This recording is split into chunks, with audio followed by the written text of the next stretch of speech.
Hey, everybody. Welcome to the Entrepreneur Motivation Podcast. I'm your host, Chris Bello, and today I've got Eric Partaker on the show. Eric, welcome. Thank you, Chris. Wonderful to be here. Thanks to everyone who's listening. Yeah, I'm super psyched. Lots of fun stories and cool things to share. So let's do it. Excited to have you on here. So I guess go ahead and introduce yourself real quick, because like I was mentioning, I'm leaning more towards letting the guests do that so I don't butcher stuff or have to read 4 paragraphs and make you sit there like, oh, he mispronounced that. So who is Eric Partaker? Yeah, no problem. So I'll start with a quote. So John Lennon's got this great, had this great quote, life is what happens while we're busy making other plans. I love that quote. I've heard it before. Yeah. Yeah. And that's how my life, I've just done a lot of very different things. So I started off as a consultant with McKinsey & Company, and I did strategy consulting in the Chicago office and then in the Oslo, Norway office. I'm half American, half Norwegian. Then I ran a McKinsey-sponsored nonprofit for a while, trying to stimulate new business development in Norway. Nice. And then I joined Skype in its early days. It was about 30 or so people when I joined, helped with the blitz scaling of that. And then we had an exit to eBay for about $2.6 billion.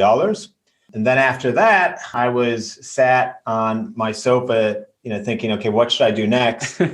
And I was missing Mexican food, having grown up on it in Chicago. And so then I built what became an award-winning chain of quick service Mexican restaurants in the UK. And now these days, at the moment, I'm working with 26 founder CEOs across a range of industries, helping them scale not just their companies, but also themselves as peak performers, and also their leadership abilities so that, they lead confidently as they should. Very cool. Yeah. And now I'm here sat with you talking about, we'll see what we end up. All kinds of things. Thanks for sharing. It's always interesting. And I heard this on a recent episode that I did. The guest mentioned that it's okay to reinvent yourself. You don't have to, you aren't necessarily, a few people have talked about this idea, and I'm sure you've heard it before as well. It's like, you're not really your job title, because if that's the case, you were there sitting on your couch wondering if I'm not that anymore, what am I next? And so you're Eric, but you have a long list of things that you've accomplished. And I'm sure a long list of things that you continue to want to accomplish, like your next goals that you're setting for yourself. So thanks for giving us a little more background on all of that. So whenever you're coaching and you're helping people achieve peak performance, I guess I'm curious to know, is there a method you take them through, or are there certain things, is it kind of tailored depending on where they are in their business and life? Yeah, it starts, no matter who the person is, it just starts with getting the mindset right. And a lot of it, involves what I say, what I refer to as flipping the script. So, I'll give you an example. Somebody might think that they need to feel a lot more confident before they can have a difficult conversation. And I'll say, well, no, it's actually, you need to have the difficult conversation in order to feel more confident. It's awesome. It's the difficult conversation, which is the weight in the gym of life. And you need to lift that weight in order to stress the difficult conversation muscle and become stronger in that area. It's like, you don't go into the gym, right, and get stronger by saying to the personal trainer, please, can you give me a selection of weights and exercises that allow me to stay in my comfort zone? Right. That would be nice. Let me just go and move a couple things around and boom, 6-pack. Yeah, exactly. So I try to get people to just start to think counterintuitively and to flip the script in their head for the things that they want to grow and develop. I'll give you another quick example. And it's the way I like to define, pros versus amateurs, and largely in thanks to Stephen Pressfield's book, Turning Pro, I think. Oh, okay. I've read The War of Art. I haven't, it's The War of Art, I think, right? Yeah, there's The Art of War, then there's The War of Art is by Stephen Pressfield, but I have heard of Turning Pro, have not read that one yet, but I know definitely that's a great, okay, I'm going to write it down, Turning Pro. I got to order it right now. Yeah, it's a gem. So he really got me thinking about this. And then I ended up coming up with, a way of thinking about professional versus amateur that I think is absolutely essential for, peak performance. And when I talk about peak performance, all we're talking about here is, you operating at your fullest potential, your fullest capability, closing that gap between your current and best self. An amateur thinks that they need to feel like something in order to take action. So for an amateur, feeling generates action, whereas a pro flips the script and they know that action generates feeling. And when you really think about this and embrace this, it's so empowering because you no longer need to feel like doing anything, because you know that, no, it's the act of moving. It's the act of stepping forward into whatever that thing is that's going to generate the feelings that you seek and that you need. And I've just felt this time and time again. How many times do I actually feel like doing an exercise program or going to the gym? Maybe like half the time. But I also know that the moment I start, the feelings just, come, right? That's so true. I would say that most people who work out or go on a run or anything, sure, you may not want to do it. It may be cold outside or rainy or whatever, but whenever you're done, it feels great. You feel accomplished. You're happy that you actually took the action. But if you went on feeling alone, like you mentioned, it's easy to just stay on the couch and eat a bag of chips and watch, reruns of a show that you've watched 15 times before. And what you said there as well of the action generates the feeling. I wrote that down. I think Mark Cuban said something like that too. Like, you don't have to be passionate about what you do, but chances are you're going to develop a passion if you focus on it and you get so good at it. People love what they're good at. The only way to get good at it is to go all in on it, stay consistent. And then surprisingly, you're like, I guess I am pretty passionate about this because now I'm good at it. And no one likes things that they're not good at, but we're not good at the beginning, right?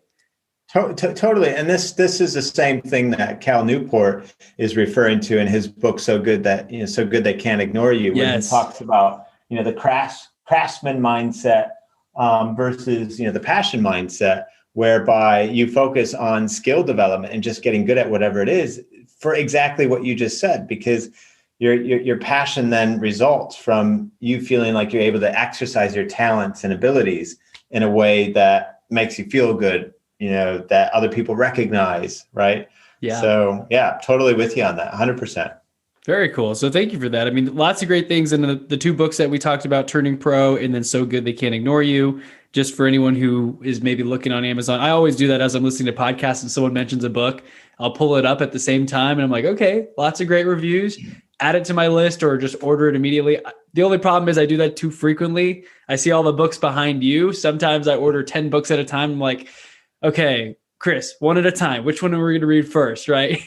Yeah. Shiny object syndrome is so real.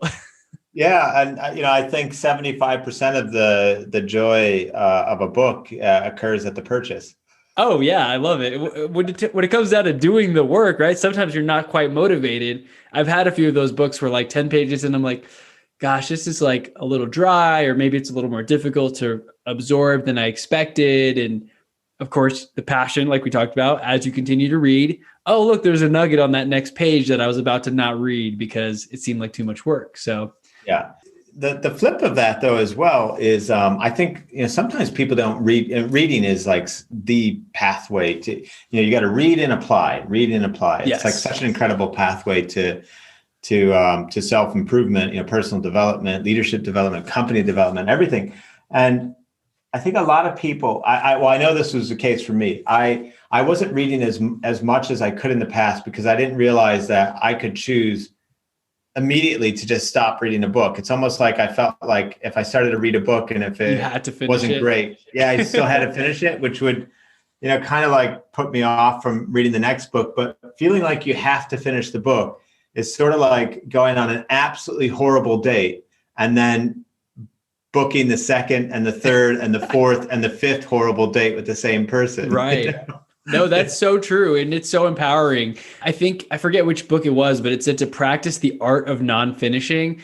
It may actually be the 4-Hour Workweek, which I've been rereading lately, but it is very empowering. Even if you see a show that you don't like. I mean, I think I used to watch The Walking Dead all the time. And then at a certain point, I was like, this is super repetitive. Like the storyline's getting ridiculous. And I just kind of hurt a little bit to stop. I was like, I'm so invested. I've watched 4 seasons. But nothing's telling me, no one's holding a gun to my head saying I have to continue watching it. And like you mentioned there, I did the same thing recently with a book. I read about 15 pages and it was gifted to me. So it wasn't one that I read reviews on and vetted beforehand. And of course, when I looked at the reviews later, I'm like, now, okay, this doesn't even have that many reviews to begin with. So it's probably not a book that I would have ordered. And so I didn't feel bad putting it aside and saying, let me pick up the next book that I did order because I know I'm going to appreciate it. So that's a nugget for everyone in the audience. Make sure to listen to that again, because I had the same sentiment. If I read a book I didn't like, I was a little more hesitant to pick up the next book because I'm like, well, I feel like I have to finish it. And what if I don't like it? It's going to feel like I'm back in school again, reading stuff that I don't want to read.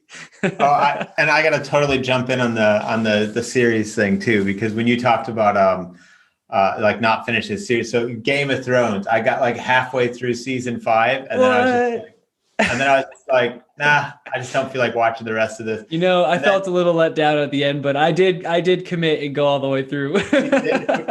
And then I did the same thing with Vikings. I got like, oh, same here. I was like, dude, this is the same thing, just a battle. And I mean, the beards are great, but the beards are great. Yeah, perfect. Yeah, like what was the dude's name? Ragnar. Yeah, I just like every episode was just like Ragnar Lothbrok, like over and over again. Yeah. When he started just doing too many drugs all the time, I was just like, I was like, yeah, this dude has an opioid addiction or whatever, opium addiction. But yeah, spoiler alert for anyone listening. Sorry, but that's great to hear though, because you're right. And I think a lot of series do that to us, unfortunately, especially these ones that have like no end and there's 300 episodes.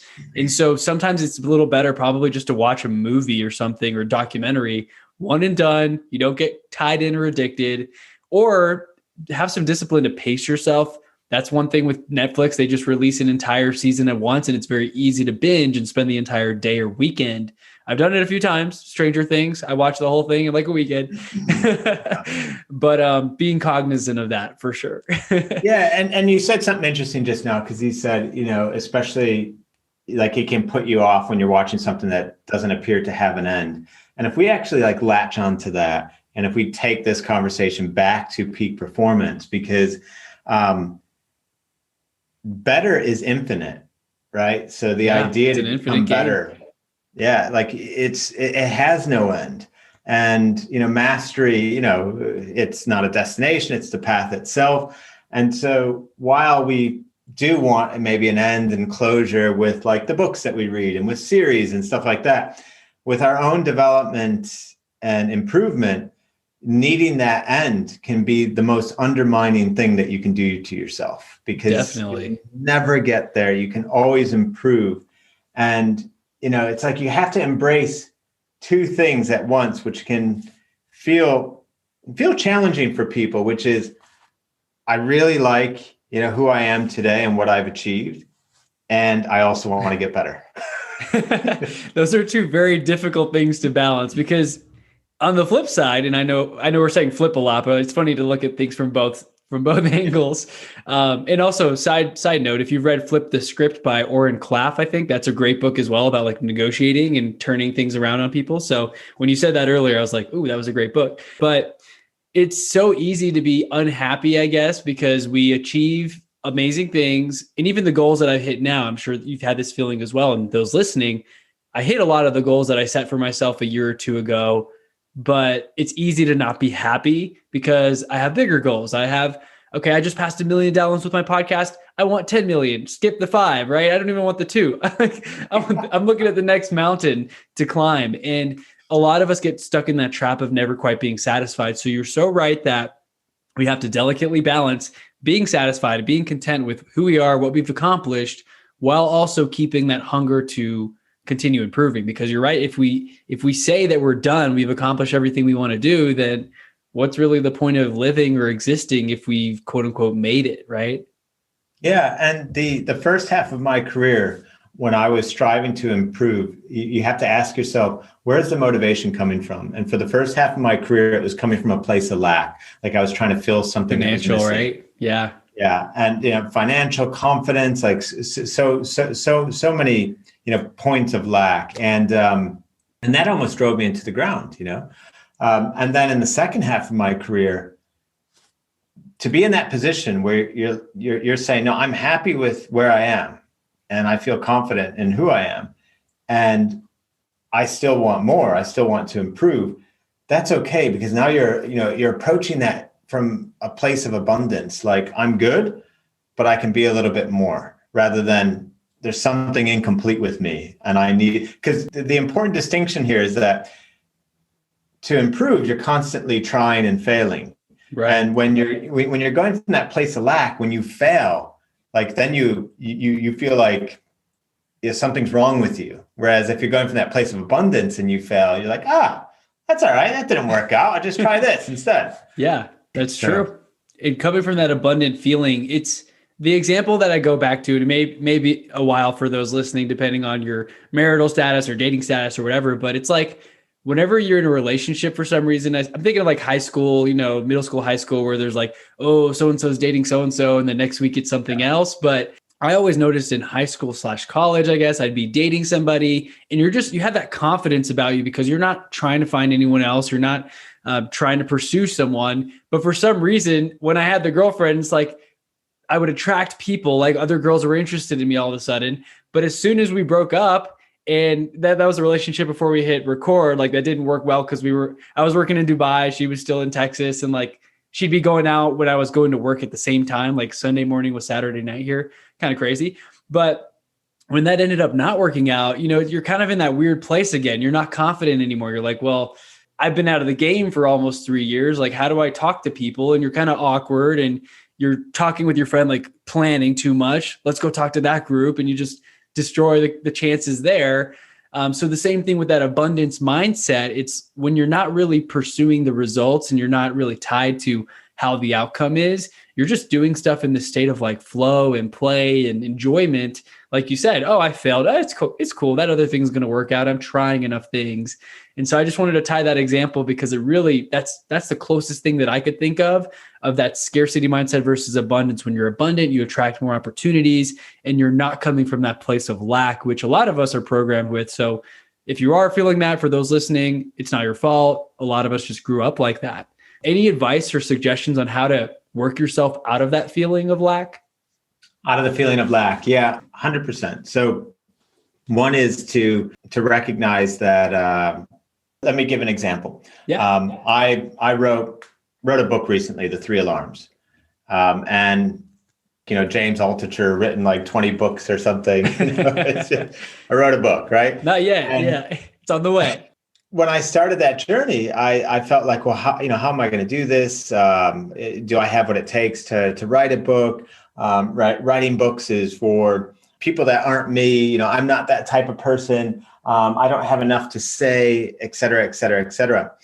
And one of the most powerful things that I did was, team up with somebody to help me with the actual writing process. And so I was definitely feeling like I was in a place of lack, but you have to recognize, especially in those moments, that there is most certainly someone in the world who's done whatever it is that you feel is quite daunting, that exactly. You feel. It's empowering to know that. All you need to do is connect yourself with the right expertise and wisdom so that somebody can kind of pat you on the back, hold your hand, help pick you up when you're down and, get you across the line. And that totally worked for me because I had such expert guidance along the way that I was able to get the book written and published from idea to available on Amazon in 10 months. Wow. Yeah. And it's fast. And I started from a place of lack. So how did I, go to a place of abundance? By tapping in again to the skill and wisdom of someone who had done the process before and was able to help, me alchemize that challenge into growth. And I like to think that all of us have a book or two in us. I mean, everyone has knowledge, experiences, but that very self-talk, that negative, I do that too sometimes. I start to think of all the reasons why I can't do something, like, oh, well, I don't have the experience, or, it's already too late. For those listening now, like, oh, it's too late to start a podcast because they've been around for so long. Or even Bitcoin. I saw a friend's screenshot of Bitcoin at like 62,000. I'm like, crap, like I keep missing out. It keeps going up. And he's like, he had a funny caption saying like, he just had a kid like a week or two ago. And he's like, well, I guess he's getting the Lambo for his 16th birthday. So, like that's that feeling of lack and scarcity where I'm like, oh, that's something else that I didn't really pay attention to. That's now out of my reach seemingly. But when you find the right people, I wrote that down here. Someone has done what you want to do. That's so true. I mean, there are very few things in life where you're the first person to ever really do it, unless you've invented maybe the light bulb or something. It's usually iterations. And so I love what you said there, because that kind of talks to the power of finding an expert or finding a coach, someone to guide you through the process. And the bests, they all had coaches, right? Michael Jordan had a coach. I mean, so many people out there, they don't do it on their own. And so thank you for that tip. Yeah, it's one of the commonalities that you'll find when you really go deep into the field of mastery, regardless of whether you're looking at mastery from a business point of view or from a sports point of view or a military point of view or music and entertainment. One of the commonalities, industry agnostic, is that you don't get to the top, without some kind of coaching and mentoring. I mean, like Michael Jordan never turned to the sideline and said, I don't need to Phil, coach anymore. yeah, he was never like, Phil, thanks, man. I really appreciate, everything that you've done. But that would be so funny. I'm cool, man. We got it from here. We'll win the championship on our own, Right. It just sounds so ridiculous even hearing you say it. And it's funny because we think that sometimes. We're like, nah, I'm good. I'm done learning. I've read a couple books on this. I know everything there is to know. But that's a great, perfect example of how he continued to win championships, and still he needed the coach. He didn't want to play. I watched The Last Dance and everything on Netflix. Great series of just hard work and continuing to be persistent no matter what. But you're so right that he just continued to say, like, I'm not going to play on this team unless he's my coach. And if he leaves, like, I'm gone. That kind of thing, because he understood the value of having a coach that works well with you. So totally. The thing to really capture, for the listeners there is that anybody listening would have immediately, same thing as probably laughed. Yeah. Thought it was like ludicrous, right? So what does that say? So if even like the guy who is the best ever needed a coach to both get to and stay at the top, what the hell does that say about the rest of us then? We might need some help. Yes. Right. So, so it's, and then I just want to go back to another point that you said earlier. You were talking about how, I made that reference about like finding, expertise or whatever.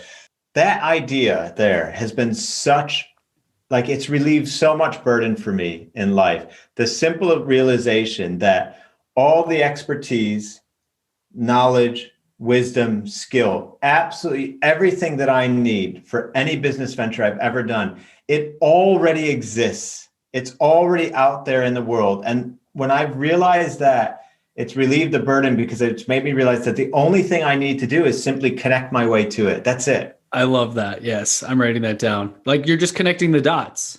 You don't have to reinvent the wheel. That's why that phrase exists. Don't reinvent the wheel. Like, it's already out there to some extent.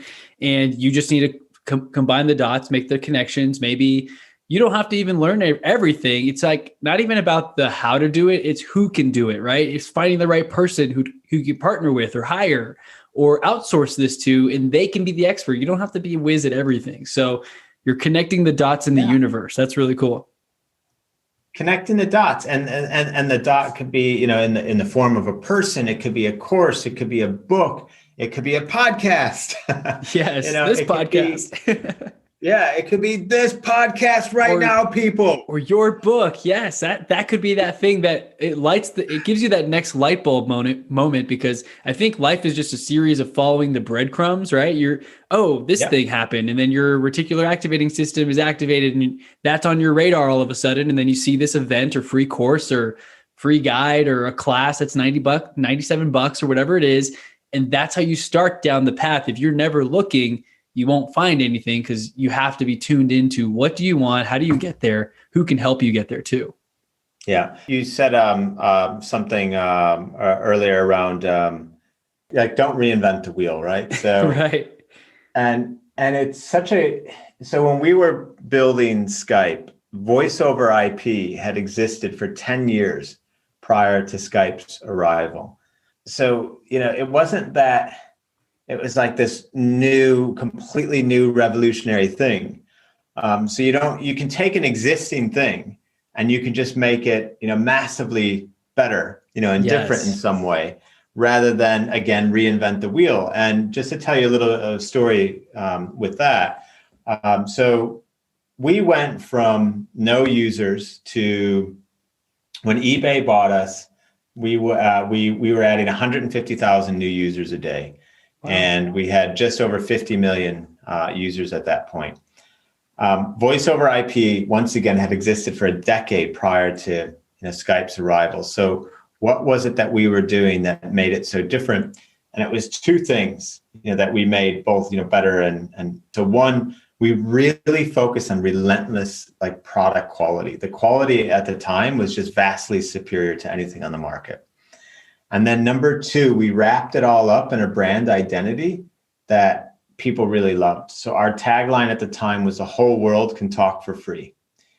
And that went beyond the company, right? It wasn't a self-serving company statement like GE become number one and number two in any market that they operate in. It was, the whole world can talk for free. And that created this crazy revolutionary spirit inside the company. Yeah. It made us feel like we were changing the world. We were. Right. And it created incredible results as well. That's cool. And of course now, I'm usually on Zoom, but I did do a Skype call the other day. And when I was working in the Middle East in Dubai, that was the tool of choice. I think it was 2015, 2016. That was okay, I downloaded the app on my phone, and that's how I'm going to communicate with friends and family back at home. I think there wasn't even really FaceTime. And of course, for people who didn't have iPhone, you had to be able to communicate. So that's really powerful. That is a powerful tagline and message that you had at that time, a purpose and a mission greater than a self-serving thing. Like you said, connecting the world. And even now I think of WhatsApp, because so many people use that. My assistants in the Philippines, we talk over WhatsApp, and family in Mexico. It's a lot easier for the whole world to be connected in today's day and age. But it's just really powerful. I just wanted to harp on what you said there of having that bigger mission or purpose than just this is how much money we make every day or whatever. Yeah, exactly. And I carried that straight into the Mexican restaurant chain that I built, because yes, we weren't selling burritos. What we decided that we were selling was vibrancy. And our mission was to make the world a more vibrant place, to add flavor to people's lives, to brighten up their days. Yes. And awesome. That's much bigger than tacos. Right. That's true. Now, I was joking about this the other day about notifications and having to turn them all off because there's so many people emailing you. It was funny because Chipotle was one of those things where I'm I don't need to know if Chipotle is offering a free burrito today. And my guest was well, that notification you should probably leave on. It's worth it if you're getting a burrito or some kind of Mexican food or whatever. But that was just a funny aside that I wanted to add on to there. But coming up with that sense of mission, did you get mostly inspired for your chain from your time over at Skype? Is that kind of what motivated you, is what it sounds like? Well, no. How do you come up with it? Because right now I don't have a mission statement. I don't have a vision statement. I'm just helping people buy and sell real estate and making money. Okay. Yeah. Sorry. So the idea, I was just simply missing burritos, but you're I have a need I need to fill that I don't have access to burritos. Yeah, no, but I get what you mean. But the more kind of the global mission, yeah, that absolutely was inspired by Skype, but also just reading about and understanding other companies. Understanding that Nike wasn't about sportswear; it was about competition. Understanding that Disney wasn't about films and amusement parks. It was about happiness. Really, really zeroing in on if you can come up with that one word distillation for your business that goes beyond you, that's timeless, that can really, positively impact, people the world over. That's when you start to tap into, that magic dust. Because if you can then organize the company's touch points around that single, distillation, then it becomes incredibly powerful, right? People start to get that Starbucks feeling, for example, of that third place, or space or whatever they referred to it as, rather than, a $10 cup of coffee. Yeah, no, it's incredible. I love just following. I had a marketing class in college, and it's funny because a lot of the marketing stuff was very basic, but still I learned a lot about branding and the power of that. And even Nike. I mean, I saw a Nike store the other day. It didn't even say Nike. It just had the swoosh check mark, and everyone knows what that is. And everyone knows just do it. And the commercials, I mean, they're just so motivating in a way of like people achieving amazing feats and having camaraderie and all that great stuff. And it does give you that feeling where I'm just like, dang, I need to go buy a new pair of Nike shoes. Like I love that book, Shoe Dog from Phil Knight. That's a great read as well. I'm sure you've read it. But you're so right that we have to distill. I wrote it down here. 1 word distillation of your business to tap into that magic dust. That's awesome because you're so right that when you think of these companies, Disney, Nike, you get a certain kind of feeling, Starbucks, that third place type of place. Being able to create that, you have to really be able to define like who's your target audience, what do they love, what is that thing that really lights them on fire, and how do you replicate that feeling, I guess, across the world, especially if you're global, which is a tall order sometimes. Yeah, exactly. I've taken this thinking even into, the coaching and mentoring and training business that I have now, because I don't see myself as a coach and mentor. The founders, CEOs that I work with, I'm helping them break into the 2% club. And so what's the 2% club? So Abraham Maslow, in his research, he estimated that only 2% of people operate at their full potential, or self-actualize.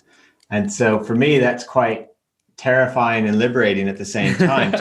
You're right. It's like terrifying because it's like, well, what's going on with the 98% of the population that is, what's so sticky about that? And then liberating to think, well, what's the activation energy required, the strategies, tools, and techniques to break free from the 98%, to operate at your fullest potential, to join that 2% club. So when I'm working with, a founder, CEO, helping them scale their business, I'm not just helping them scale their business, but also help them scale themselves and their leadership. And that's bigger than the traditional approach, if you get what I mean, to business coaching or entrepreneurship mentoring and all of that. Right. And if you think about the ripple effect or that butterfly effect, so to say, I think the butterfly effect, I saw that movie a long time ago where like a butterfly can flap its wings somewhere and cause a hurricane or tornado somewhere else, something like that. But the same thing, the ripple effect of you going out and improving these people's lives, and then they go out and do that in their organizations, their families, and then that ripple effect just kind of spreads out farther than we can probably even really noticeably or quickly measure. And so that's extremely powerful. I didn't even really realize that. So the 2%, based on that study or that person, 2% of people operate at their full potential. That is pretty scary. I was actually joking with someone the other day. I was like, it's crazy that like a lot of the people that aren't the brightest have the most kids, and like they're spreading more people out there, right? Versus maybe a lot of millennials and stuff. We're not having kids as much. That's the funny thing about the 2% thing. So I just wanted to add that in there of like, we do need to spread this because people need to learn as much as they can. They need to be able to self-actualize. We need to be able to empower people. Tom Billy with Impact Theory, he's a fanatic about this. He would teach in the projects in the inner city, and he just felt so, I don't know if you follow him or listen to his show at all, but based on his conversations, he says he just felt so saddened that most people just can't see a future. They can't see an out for themselves. They think that's their life and that's how it's going to be forever. And so learning how to change people's mindset of, no, that doesn't have to be your life. You can change things, letting them see the light in a way, so to say, because it's like a switch that flips in your mind. As soon as you get into self-development, I mean, I see all the books behind you, and there's people out there who never read anything, but as soon as they get hooked, boom, you're ordering 10 books like we are on Amazon at a time, right? Well, so it's without doubt, our path to deepest fulfillment is in realizing your fullest potential. It's like if I went around the world with a magic button and I said, look, if you press this button, you're going to instantly become the best version of yourself. Like, who's not going to press the button, right? It's like, it's a universal desire, right? But it's also crazy because I know that one quote that says our deepest fear is not that we're inadequate, it's that we're powerful beyond measure or something like that, right? Marianne Williamson. Yes, that's such a goosebump inducing quote, because how do you know what your full potential is? And you're obviously striving, which I guess you never quite reach it because the journey is the destination. You mentioned that earlier. We're not ever going to make it. It's an infinite amount of improvement that we can do. And of course, some people achieve more. I mean, it's all, you can't compare against others. I think it's all our own journey. The magic button, I would press that for sure. Yeah. You'd be pressing it so hard, like you'd break your finger. Did it happen yet? Did it happen? Like, what's different? And that's, then it begs the question, okay, so if it's a universal desire and everyone would press the button, so then what's the issue then? Well, the issue is how. And because there is no button. The issue is there is no button. Yeah. That's the issue. Okay, I'm going to make the button. I'm going to start a company about that. I've made the button. Go to my website and you can order the button. You go to this./free for the button. So what's the solution in that case? Yeah, so that's what I cover in my book, The 3 Alarms. I talk about, awesome. There's lots of solutions, right? So I provide a map, and there's lots of maps, but this is the one that I use. I present the solution to close that gap, between your current and best self, as really embracing IPA. So like the beer, but better for you. So the I is for identity. Okay. The P is for productivity, and the A is for anti-fragility. And the reason it's those 3 things is because you can't become a better version of yourself in the future if you're going to continue to be the person you've always been, and behavior follows identity. You need to choose who you are, who you want to be, and have that guide your action. I ordered a Captain America shield for my 7-year-old the other week. And, when it came, I didn't need to, teach my 7-year-old about how to behave like Captain America. I just gave him the shield and he immediately, became that, right? You started doing push-ups and stuff, right? Yeah. So we have this all in us to just choose who we want to be and start behaving in that way. We did it as children. Yes. And in the book, I talk about some techniques for how to do that. And the productivity piece, the reason I focus on that is because, knowledge isn't power. That's an old saying. Knowledge is cheap these days. It's about translating knowledge into action. That's where the game is played.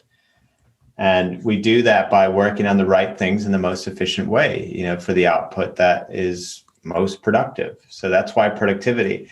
And then the reason I have anti-fragility in there, which is the opposite of being fragile. So I think of anti-fragility as it's like a suit of armor, whereby every blow the armor takes, the stronger it becomes. The reason I put that in there is another favorite quote of mine. So Mike Tyson, everyone has a plan until they get punched in the mouth. Yep. And we can be operating from our best identity. We can optimize ourselves for action with, increased productivity. And then things won't go to plan. And what happens when things don't go to plan? How quickly do you stand back up? And when you stand back up, do you stand back up stronger or the same? Because if you stand back up the same, that's just resilient. You've absorbed shock and you stay the same. If you stand back up and you're bigger, stronger, faster, and better, that's anti-fragile, whereby the more hits you take, the stronger you become.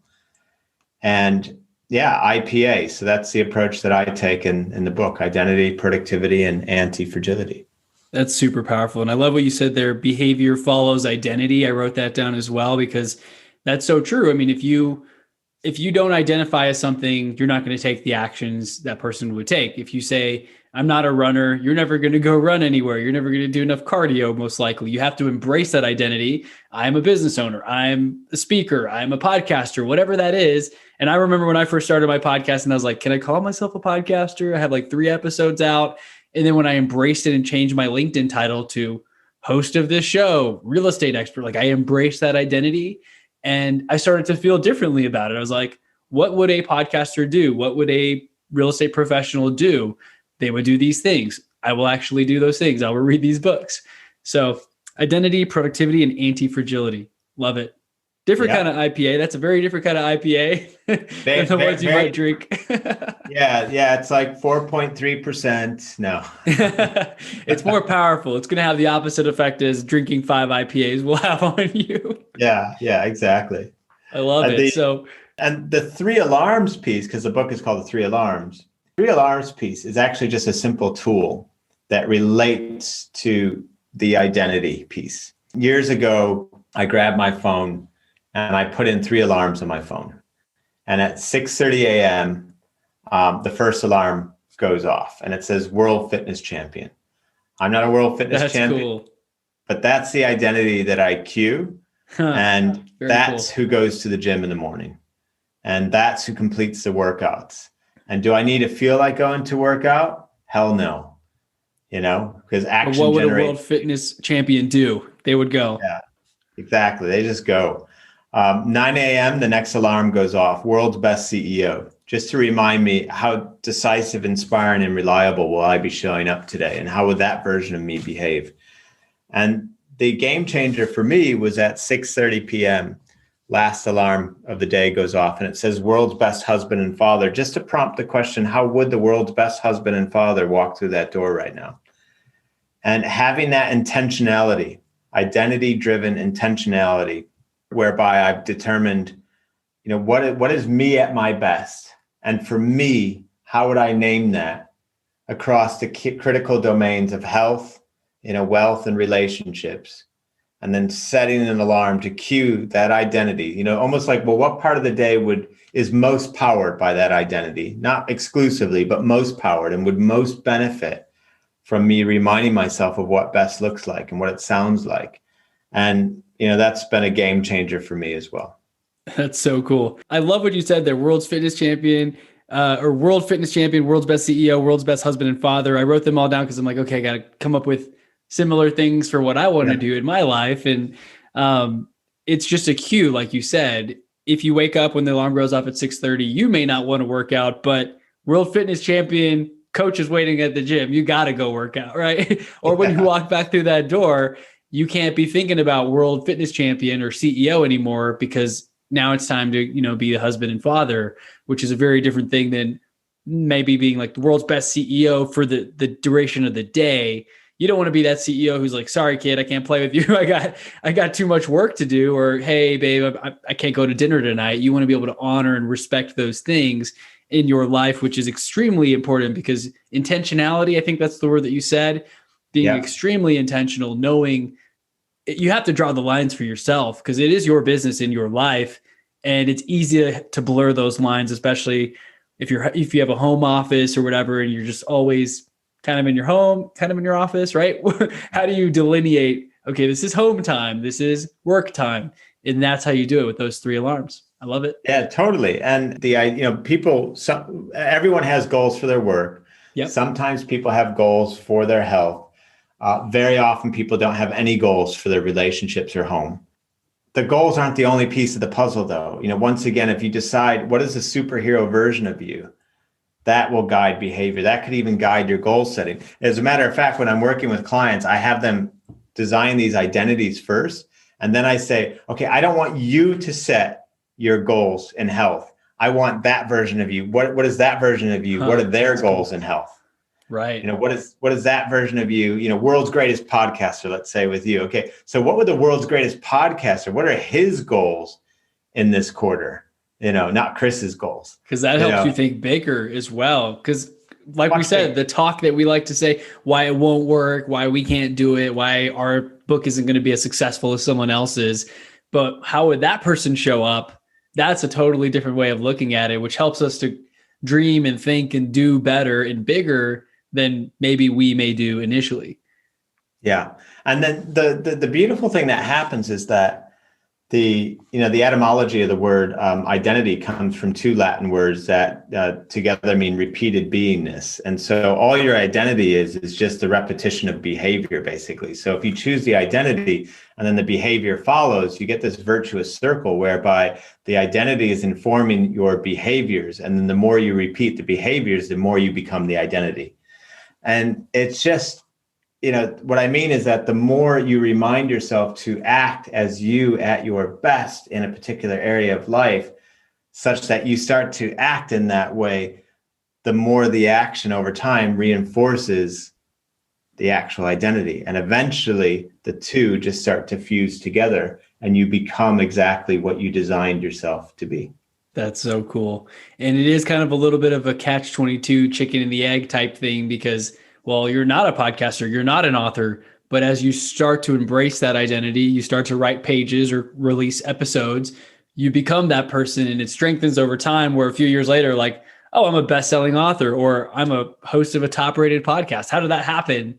From identifying and making a plan, and of course, staying consistent. So I love that. What you said, it was some sort of circle where they all come together. Was there a certain phrase you used? It just becomes this virtuous circle, right? Virtuous circle. Yes. And then identity being the Latin word meaning repeated beingness. Correct. That's cool. Yeah. Well, it's from two words. Two words. Yes. Which essentially mean repeated beingness. And that's James Clear. I read his, that I think it was in Atomic Habits where he pointed that out, or maybe it was in one of his blog posts, but yeah, very cool. I mean, it's just helpful to hear these things. And I love hearing, even, I think I heard a Tony Robbins clip where he said, decide, or comes from like almost like incision or decision. I forget what he said, but basically it's to cut off from, like, when you decide you're going to do something, there's no other options. So I love hearing those kind of little motivational things that help you see that the root of the words actually do mean a lot more than you just think from the Merriam-Webster definition of whatever the word is, right? So very powerful stuff. And I know we got a couple of minutes left. Is there anything that we missed or that you wanted to add or talk through, or even a last nugget before we share where our audience can find you? Feel free to take it in any direction. Yeah, let me think about that. I think that it's all about, progress rather than perfection, and the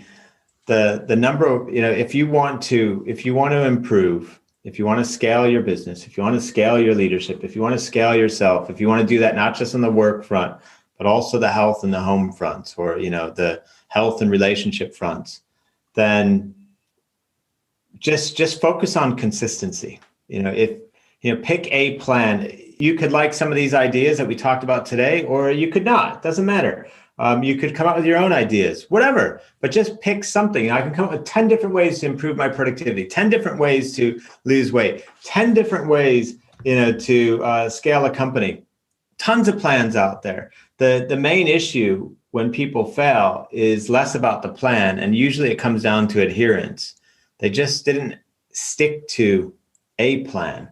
They didn't show up consistently day in and day out.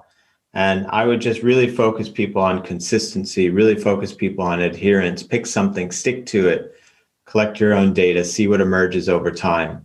Don't strive to be perfect, just strive to progress. Thank you. And that's difficult. I mean, admittedly, for how do you create the plan? What is the plan? What do you want? And so that goes back to that intentionality word that you mentioned. You have to be intentional, visualize that perfect outcome. What do you want to be? What is that perfect version of yourself? And then you can backtrack and pick a few of those things to stick to. Because I had that problem as well. So just for anyone in the audience who's like, well, what do I do every day? You got to get intentional first. Like, where do you want to go? And now what are the key steps you need to focus on? And the path may change, but stick with it long enough to make it successful, right? I mean, it's not going to happen overnight. I'd say, how long would you say someone should commit? Maybe at least a year or two and analyze at that point. Is that enough time? I mean, if you want to create a big change, you need to be committing yourself for at least 6 months, I'd say. Okay. Yes. I think that's very accurate. At least 6 months to a year is when I started to see momentum, but a lot of people quit at that 3 or 4 month mark because, it's like seeds, the little plant's about to come out of the ground, and then they quit, and then they stop watering the plant and it dies, and they're on to the next thing. So thank you so much, Eric. We talked about a lot of great stuff. I took a lot of notes. I kept writing down. I was like, ooh, that sounds cool. The Latin word. So where can our audience go to learn more about you, to connect with you, just to keep in touch and stay up to date with everything you're up to? Cool. Yeah. Awesome. So 3 Alarms, it's achieved bestseller status on Amazon. So you can find the 3 Alarms by Eric Partaker on Amazon. And you can pay for it there, or if you'd like it for free, you can go to my website. So Eric with a C, Partaker.com. Go to ericpartaker.com and you can pick up a free digital copy of the book. You'll see a little link there for the 3 Alarms. And once you do that, once you get a free digital copy of the book, that's a way for us to stay connected. So. Sounds good. So I will link all that up in the show notes. Everyone, make sure to go check it out. I mean, I love that example. The 3 alarms is super powerful of just having that identity of how would you show up? How would this best version of you show up at this certain time of the day? And I'm actually I don't really set alarms very often, but I'm going to start setting alarms for that very reason. So thank you, Eric. I look forward to staying in touch, and thank you so much for all the knowledge that you shared today. Awesome. Thanks, Chris. And thanks everyone who listened up to this point. Really appreciate it. Thank you.